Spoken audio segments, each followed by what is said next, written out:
Fala pessoal, todos bem? Sejam todos muito bem-vindos. Eu sou o William Godoy. Galera, é amanhã, hein? É a grande decisão da Supercopa, Flamengo e Palmeiras, Palmeiras e Flamengo. Para muitos, é o primeiro jogo, né? Aí sim, começa a temporada de 2023, sobretudo para o Flamengo. Começa para Vitor Pereira. Amanhã temos um grandíssimo jogo. Amanhã é o dia, né? Que o Vitor Pereira vira Mister ou Pardal, né? Aquela loucura toda.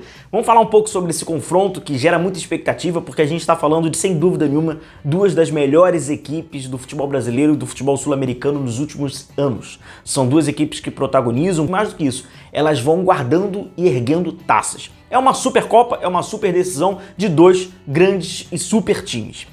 Quem leva vantagem? Quem é o favorito? Quem tem... Muitas perguntas subjetivas e curiosas, né, desse confronto. É um contraste, é um encontro de um trabalho que tem 3 pré-temporadas, que é do Abel, contra um trabalho de praticamente 3 semanas, que é do Vitor Pereira. É evidente que pelo planejamento, pelo projeto do Palmeiras, o Abel Ferreira ele tem uma larga vantagem de conhecimento sobre o seu time do que o Vitor Pereira. Isso é óbvio. Contudo, o Vitor Pereira tem algumas armadilhas boas, entre essas, alguns bons recursos, que aí ele pode transformar em armadilhas durante o jogo. Conhece o time do Palmeiras, enfrentou o Palmeiras na temporada passada, quando ele ainda era técnico do Corinthians, não venceu, é verdade, tem um conhecimento sobre, os jogadores do Flamengo também conhecem, ele acaba comandando uma equipe que tem um entrosamento que a gente já falou algumas vezes sobre a questão da superioridade socioafetiva, os jogadores terem um entrosamento, saberem onde estão, como gostam de jogar, com quem, por onde. Claro que tem a questão do Vitor Pereira, que é um contexto importante e que acaba influenciando esses caras, mas eles já se conhecem, né? Então, sem dúvida nenhuma. E tem pontos fracos, né? Tem debilidades entre essas. Se o Flamengo é um time que não tem tempo, não teve tempo nenhum, demandaria muito mais tempo para que o seu treinador conhecesse e reconhecesse as necessidades. Por um outro lado, o Abel Ferreira, que reconhece, ele agora está reconhecendo as necessidades de novo do Palmeiras. O Palmeiras perdeu o Danilo e perdeu o Scarpa. A gente está falando de dois jogadores que fizeram parte desse Palmeiras vitorioso, sobretudo no ano passado, fizeram parte da espinha dorsal do meio-campo do Palmeiras. De progressão, desarme, desconstrução com o Danilo, nenhum outro jogador faz essa função. Vou até pegar o campinho aqui para a gente debater sobre o assunto. E o Scarpa, que ajudava, né, ao Veiga, não sobrecarregava o Veiga, era um jogador de bola parada. Então, sem dúvida nenhuma, o Abel Ferreira, apesar de ter essa longa, né, e essa margem bem grande, quando a gente compara com o trabalho do Vitor Pereira por uma questão óbvia, 3 temporadas contra praticamente 3 semanas, ele tá tendo que emendar esse Palmeiras e reencontrar mais uma vez diante desse cenário que perdeu 2 peças muito importantes. Então essa questão do favoritismo, essa questão de quem tá superior, momento, é muito embrionário, né? Os times, eles ainda estão mostrando traços nessa temporada. É muito difícil e talvez até muito injusto a gente querer puxar diagnósticos de quem é quem, do que é o que, do que estão fazendo, porque são apenas traços por estar ainda no início da temporada. Vamos falar primeiro sobre o Palmeiras. O Palmeiras que possivelmente, né, os colegas inclusive da imprensa de São Paulo têm falado sobre essa possível escalação do Abel, e a novidade seria Mike retorna ali para a equipe e o Abel então fazendo uma linha com 5 jogadores, né? O Mike então trabalhando, o Marcos Rocha também tendo apoio, vem com o Gustavo Gomes, o Piquerez lá pelo lado esquerdo. Essa é a primeira indicação do Abel, não é nenhuma novidade, né? Vermos esse Palmeiras com 5 jogadores para que o Mike, inclusive na fase ofensiva, ele tente explorar as costas desse jogador aqui do Flamengo, da linha de 4 jogadores, que quem é? Arrascaeta pelo lado esquerdo, né? Então o Mike vai tentar fazer uma dobrada aqui com o Dudu para tentar atrapalhar o Arrascaeta, porque inclusive o próprio Vitor Pereira tem marcado no 4-4-2 e o Arrascaeta faz essa função, permitindo com que Pedro e Gabigol fiquem um pouco mais à frente. Então, possivelmente, o Mike até na parte defensiva, é lógica, é óbvia, né? Fazer linha com 5 jogadores, característica do Abel, e na parte ofensiva fazer essa ultrapassagem do Mike com a dobrada em cima do Dudu. Mais à frente, no meio-campo, perdão, essa substituição do Danilo. Ninguém faz a função igual ao Danilo.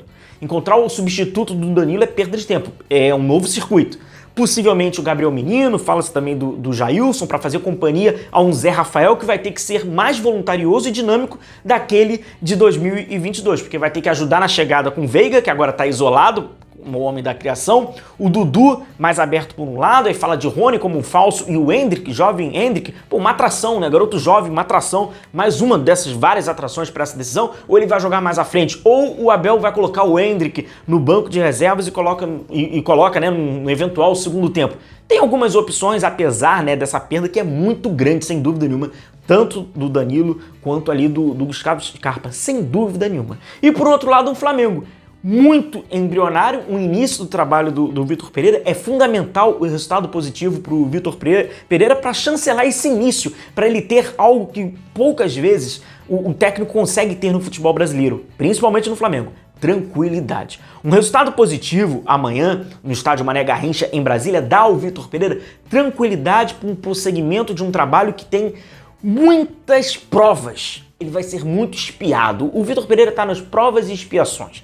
Tem a decisão da Supercopa, depois terá a decisão o Mundial. Tem muita coisa para o Vitor Pereira provar e comprovar com o resultado, nessa dinâmica louca que é o futebol. Vitor Pereira possivelmente, aí não é informação, tá, galera? Eu acho, é um palpite meu, possivelmente vai a campo com o Santos, com o Varela na lateral direita, a defesa com Davi Luiz, Léo Pereira com contrato novo, até 2027. Na lateral esquerda, meu palpite fica com o Ayrton Lucas, hein? Ayrton Lucas na lateral esquerda. O meio campo aí, a partir dali não tem mais nenhuma novidade, né? Veremos um Thiago Maia, Gerson, Everton Ribeiro, Arrascaeta, Gabigol e Pedro. E esse trio mais à frente, né, com Arrascaeta, Pedro e Gabigol, na minha opinião, apesar de o Flamengo ser ainda muito embrionário, ele acaba em alguns momentos equilibrando com o projeto de longo prazo do Palmeiras, porque se esses caras estiverem no dia de decisão deles, eles são extremamente determinantes e decisivos. Então faz com que essa decisão, sem dúvida nenhuma, apesar de uma discrepância enorme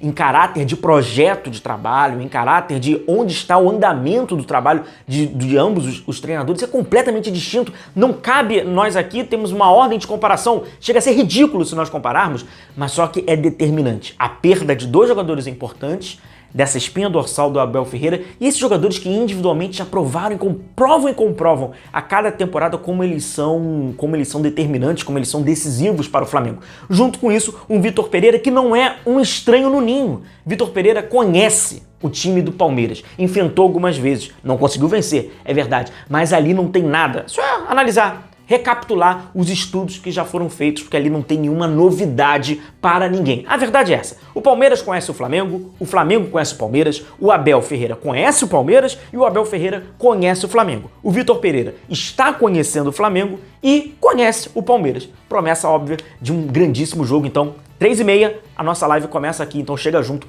com a escalação oficial do Vitor Pereira e a gente debate sobre essa grandíssima e primeira decisão do ano. Um forte abraço a todos vocês, continuem se cuidando, até amanhã, um abração, tchau, tchau.